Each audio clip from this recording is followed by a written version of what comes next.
পূর্বপুরুষ ওনারা sub inspector ছিলেন, সেই জন্য দারোগা বাড়ি নামে পরিচিত। তো সাধারণত এই বাড়ির আশেপাশে অনেক লোকজন এবং যে ভাইয়েরা বিদেশ থাকে তাদের একের পাশেই ঘর, কিন্তু পাশাপাশি ঘর, এরকম জায়গাতে আসলে ডাকাতি হওয়ার খুব একটা কথা না। তারপরে আশ্চর্যজনকভাবে সেখানে ডাকাতি হয়েছে।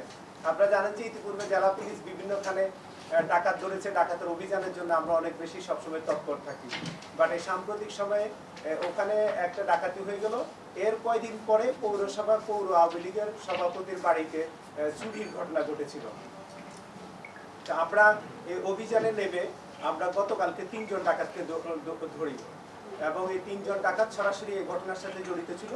ডাকাতদের নাম হাসান, জুনেদ এবং রহমান। এর মধ্যে হাসান যে তিনি টিম লিডার। হাসান ইতিপূর্বে তার বিরুদ্ধে 5টা মামলা আছে। 5টাই যে ডাকাতি মামলা তা না।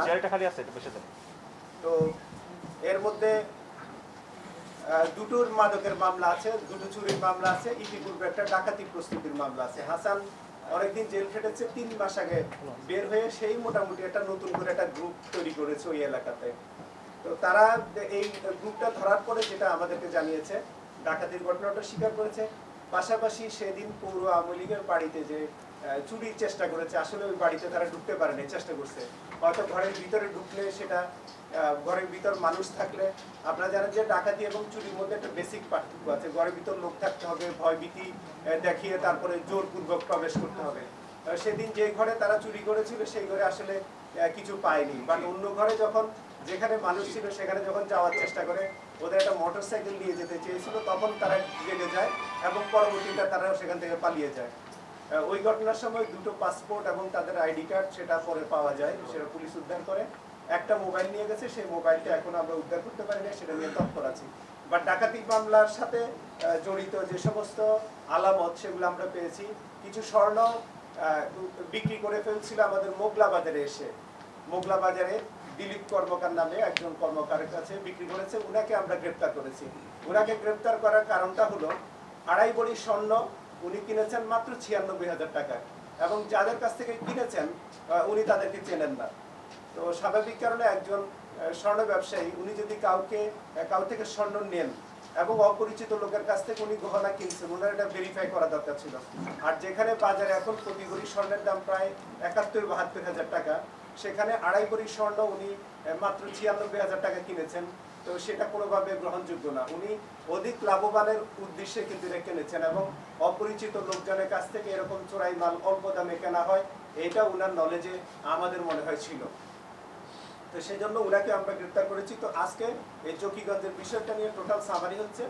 গত 4 জুনে জকিগঞ্জের সুলতানপুর ইউনিয়নের 6গড়ি গ্রামে মনোয়ারা বেগম, এটা একটা প্রবাসীদের বাড়ি, তাদের বাড়িতে ডাকাতি হয়।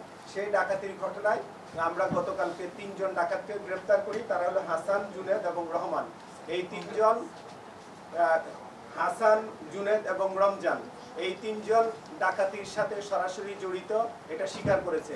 তাদের কাছ থেকে আমরা কিছু মালামাল উদ্ধার করেছি এবং তাদের স্বীকারোক্তির ভিত্তিতে যার কাছে স্বর্ণ বিক্রি করেছে সেদিন ডাকাতির যে লুণ্ঠিত স্বর্ণ সেটাও আমরা উদ্ধার করেছি ইতিমধ্যে।